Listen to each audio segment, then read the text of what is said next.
4월 8일 성경 읽기 시간입니다. 우리 오늘은 에스겔 46장에서 48장에 있는 말씀을 읽겠습니다. 46장. 주 하나님의 메시지다. 안뜰 동쪽 문은 일하는 엿새 동안 닫아도 돼. 안식일에는 열어야 한다. 그 문은 매달 초하루에도 열어야 한다.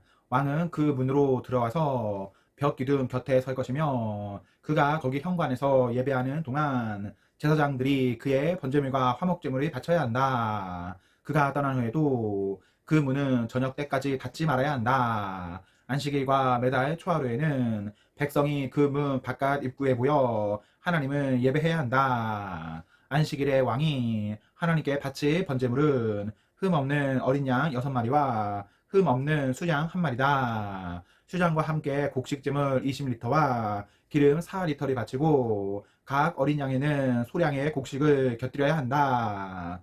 매달 초하루 왕은 수송아지 1마리와 어린 양 6마리와 수양 1마리를 흠 없는 것들로 바쳐야 한다. 수장과 수송아지를 바칠 때는 각각 곡식제물 20리터와 기름 4리터를 곁들이고 각 어린 양에는 소량의 곡식제물을 곁들여야 한다. 들어올 때 왕은 문 입구의 현관을 통해 들어와야 하고 나갈 때도 그 길로 나가야 한다. 그러나 정한 축제일에 이 땅의 백성이 하나님께 예배하러 올 때는 북쪽 문을 통해 들어온 자는 남쪽 문으로 나가고 남쪽 문을 통해 들어온 자는 북쪽 문으로 나가야 한다. 들어온 문으로 되돌아 나가서는 안 되며 반대 문을 통해 나가야 한다. 백성들이 들어오고 나갈 때 왕도 그들과 함께 섞여서 들어오고 나가야 한다.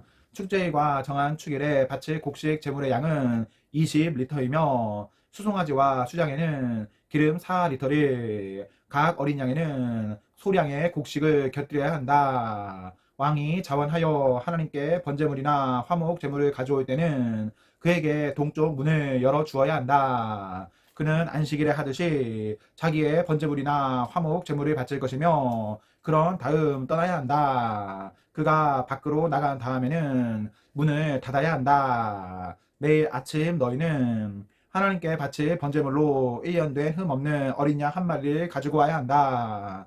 또 매일 아침 곡식 제물로 곡식 약 4리터에 1.25리터의 기름을 부어 가지고 와야 한다. 이와 같이 하나님께 곡식 제물을 바치는 것은 반드시 지켜야 할 율례다. 어린 양과 곡식 제물과 기름을 번제물로 바치는 일은 날마다 행해야 할 의식이다. 주 하나님의 메시지다. 만일 왕이 자기 아들 중 하나에게 유산을 떼어서 주면 그것은 대대로 그 가문의 소유가 된다. 그러나 왕이 어떤 종에게 자기 유산을 떼어서 선물로 주면 그것은 해방의 해 희년까지만 그 종의 소유가 되고 그 후에는 다시 왕에게 되돌아간다.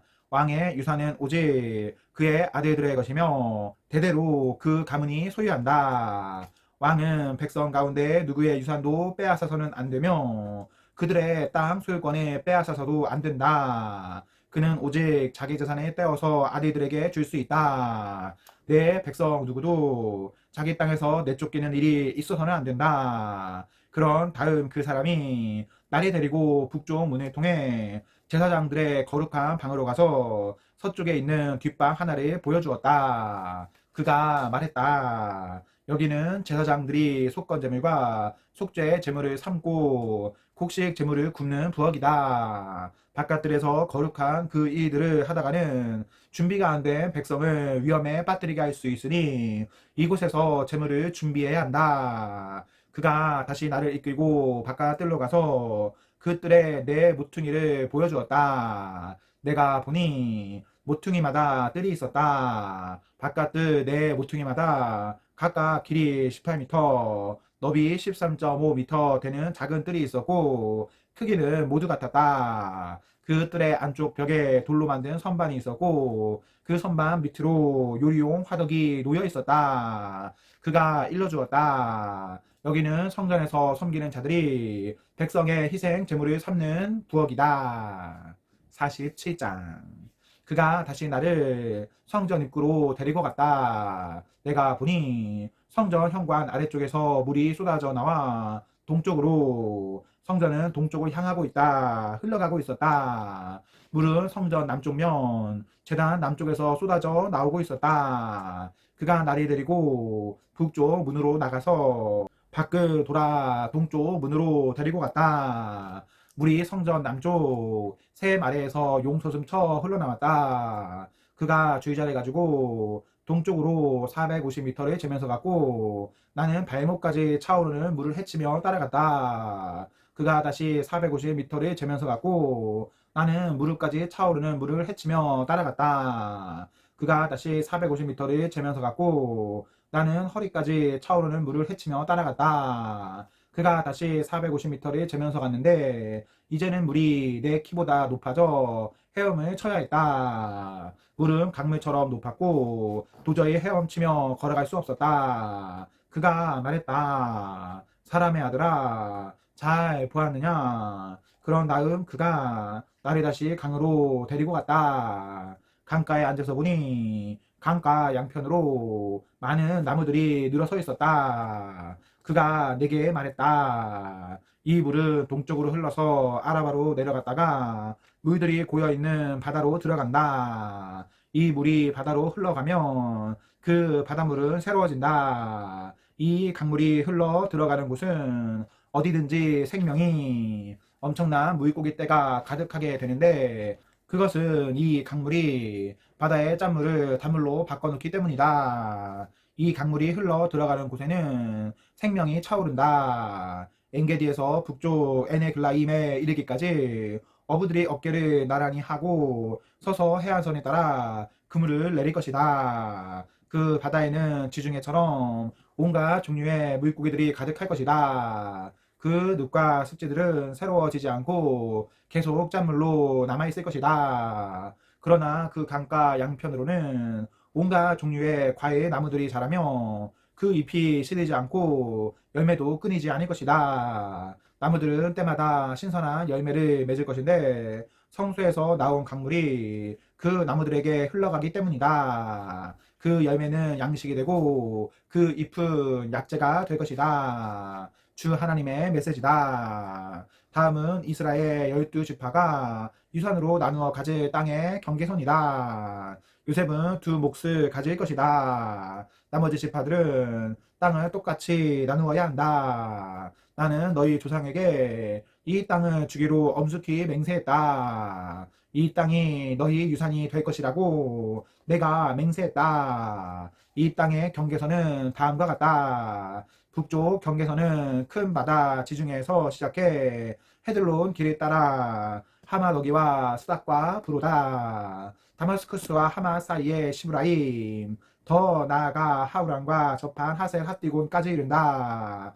이렇게 북쪽 경계선은 지중해에서 하살 에논까지 이어지는데 그 위로 다마스쿠스와 하마 지역과 접경하고 있다. 이것이 북쪽 경계선이다. 동쪽 경계선은 다마스쿠스와 하우란 사이에서 시작해 길르앗과 이스라엘 땅 사이의 경계인 요단강을 따라 아래로 가다가 멀리 동쪽 바다 다말까지 이른다. 이것이 동쪽 경계선이다. 남쪽 경계선은 다말에서 시작해 서쪽으로 무리보 가데스 샘을 지나 이집트 시내를 따라가다가 큰 바다 지중해까지 이른다. 이것이 남쪽 경계선이다. 서쪽 경계선은 큰 바다 지중해를 따라 북쪽으로 가다가 동쪽 하맛 어기로 접어드는 지점까지 이른다. 이것이 서쪽 경계선이다. 너희는 이 땅을 이스라엘 12지파별로 나누어라. 너희 유산으로 나누어 가지되 너희 가운데 자녀를 낳고 사는 거류민들에게도 몫이 돌아가게 하여라.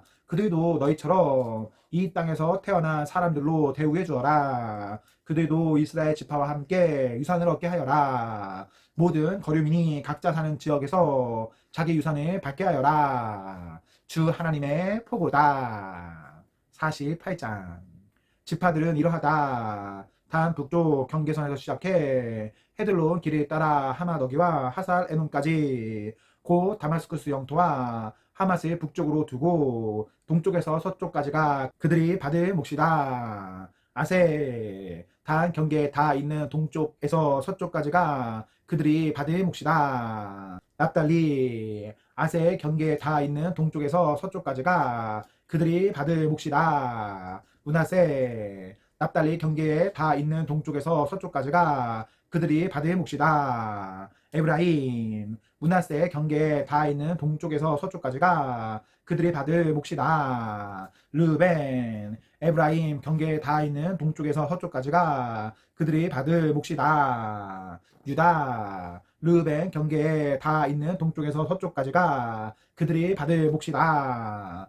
유다 경계에 다 있는 동쪽에서 서쪽까지는 구별된 지역으로 너희는 그 땅을 거룩한 곳으로 따로 떼어 놓아야 한다. 가로와 세로가 12.25km인 정사각형 지역의 중심에 성소가 자리 잡는다. 너희는 길이 12.25km, 너비 4.5km 되는 구역을 하나님을 위해 따로 구별해야 한다. 그 지역은 이렇게 나뉜다. 북쪽과 남쪽으로 길이 12.25km, 동쪽과 서쪽으로 너비 4.5km 되는 구역은 제사장들의 몫이다. 하나님의 성소가 그 중심에 자리한다. 이것은 거룩하게 구별된 제사장들인 사독의 자손들을 위한 구역으로 그들은 레위인들과 달리 이스라엘이 그를 행했을 때도 바른 길에서 벗어나지 않고 한결같이 나를 섬겼다. 이것은 그들이 받는 특별 선물이요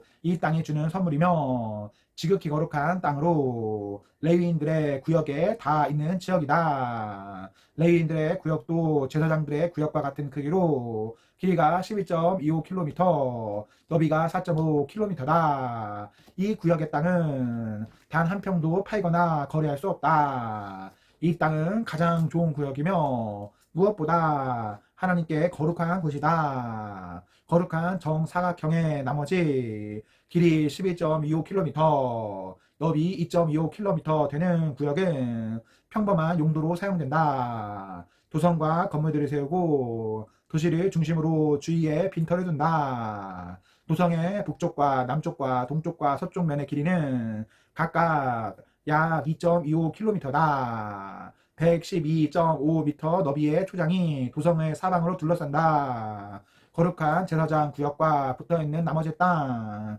곧 도성의 동서로 각각 4.5km에 해당되는 땅은 농지로 사용하여 도성에 필요한 식량을 마련한다. 이스라엘 모든 지파에서 온 일꾼들이 거기서 땅을 경작할 것이다. 거룩한 목적을 위해 구별된 이 특별 지역은 가로와 세로가 11.25km인 정사각형의 땅으로 거룩한 정사각형이다. 도성을 위해 구별된 구역도 여기에 포함된다. 이 땅의 나머지 곧 12.25km 길이의 거룩한 정사각형 구역에서 동쪽으로 요단강, 서쪽으로 지중해까지는 왕에게 속한 땅이다. 왕의 땅은 북쪽과 남쪽의 지파들이 받는 목들 사이에 끼어 있으며 성전을 중심에 둔 거룩한 정사각형 구역에서 동쪽과 서쪽으로 뻗어 있다. 레위인들을 위해 구별된 땅과 도성을 위해 구별된 땅이 왕에게 할당된 영토 한가운데에 자리한다. 거룩한 정사각형 구역은 동쪽과 서쪽으로 왕의 땅에 접해 있으며 북쪽과 남쪽으로는 각각 유다 영토와 베냐민 영토에 접해 있다. 나머지 지파들은 이러하다. 베냐민 동쪽 경계선부터 서쪽 경계선까지가 그들이 받을 몫이다. 시몬 베냐민 경계에 다 있는 동쪽에서부터 서쪽까지가 그들이 받을 몫이다. 이사갈 시몬 경계에 다 있는 동쪽에서 서쪽까지가 그들이 받을 몫이다. 스불론 이사갈 경계에 다 있는 동쪽에서 서쪽까지가 그들이 받을 몫이다. 갓 스불론 경계에 다 있는 동쪽에서 서쪽까지가 그들이 받을 몫이다. 가데 남쪽 경계선은 남쪽 다말에서 시작해 무리바 가데스 셈에 이르고 이집트 시내를 따라 큰 바다 지중해까지 이른다. 이것이 이스라엘 지파들이 그들의 유산으로 나눌 땅, 그들이 받을 몫이다. 주 하나님의 포고다. 그 도성의 문들은 다음과 같다. 도성 북쪽 면은 길이가 2km이며 문이 셋 있다. 도성의 문들은 이스라엘 지파의 이름에 따서 부른다. 르우벤문, 유다문, 레위문. 동쪽 면도 2km이며 문이 셋이다. 요셉문, 베냐민문, 단문. 남쪽 면도 2km이며 문이 셋이다. 시몬문, 이사갈문, 스불론문. 서쪽 면도 2km이며 문이 셋이다. 갓문, 아셈문, 납달리문. 도성 사면의 합은 8km다. 이 도성의 이름은 이제부터 여호와 삼마로 불릴 것이다. 하나님께서 여기 계신다. 아멘. 네, 오늘 말씀을 모두 읽었습니다. 우리 오늘 하루도 하나님과 사랑 앞에서 행복하십시오. 성령 충만하십시오. 안녕.